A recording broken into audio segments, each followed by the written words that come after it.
Secretary of State Michael Adams predicting one of Kentucky's largest voter turnouts ever this election day. Good evening. I'm Kelsey Soto in for Amber Philpott. And I'm Bill Bryant. So good to have you on WKYT. As we've reported, more than 130,000 Kentucky voters requested absentee ballots. And Secretary of State Adams says this portends a massive overall turnout. Tonight, WKYT's Samantha Valentino is in Scott County and shows us how that county is preparing for what could be a historic election day. Our top story at 6.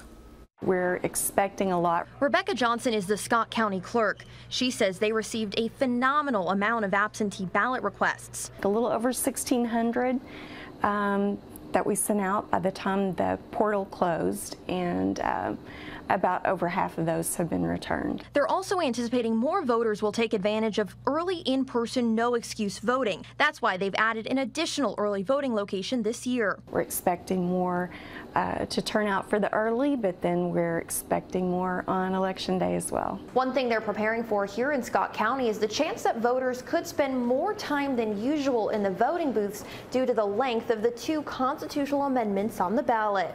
It's really optimal if voters will have already read through that amendment and, you know, perhaps gone to the Secretary of State's website and look at, there's a simple link that the voter can use to see what the amendment currently says and what the change would be. Johnson says they've doubled or close to doubled the number of voting booths at all of their voting locations, which will hopefully cut down on wait times. We don't want long waits in line, so we're just over preparing really at every level to try to accomplish that. They'll also have crews on site communicating wait times at voting locations, letting voters know if it would be quicker at one of their other locations. In Scott County, Samantha Valentino, WKYT. And all of Scott County's voting machines are scheduled to be certified on Monday morning ahead of the early voting that starts Thursday next week. The process includes several checks from both the clerk's office and the county election board.